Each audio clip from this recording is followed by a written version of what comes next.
Nagsimula ng magbigay ng agarang tulong ang PNP Kasurog sa mga apektadong residente dulot ng low pressure area sa buong Kabikulan.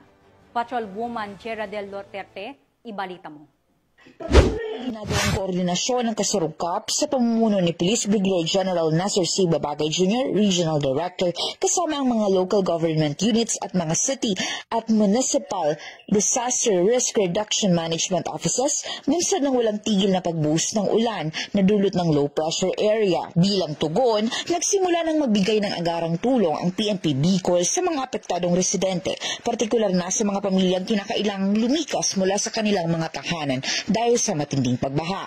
Katuwang ng mga tauhan ng kapulisan ang iba pang ahensya sa pag-escort at pagsama sa mga evacuees patungo sa itinilagang evacuation centers, gayon din sa pagtulong sa pagdala ng kanilang mga gamit at pangunahing pangangailangan.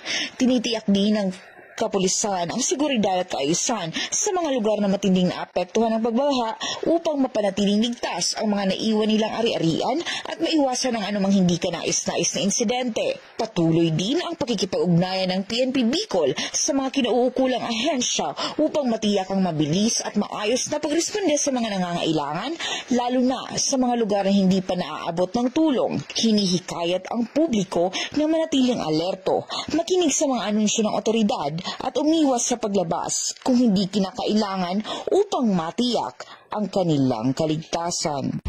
Mula dito sa Legazpi City, Albay, ako ang inyong PNN correspondent, Patrolwoman Jeradel Duterte, alagad ng batas, tagataguyod ng Balitang Pulis.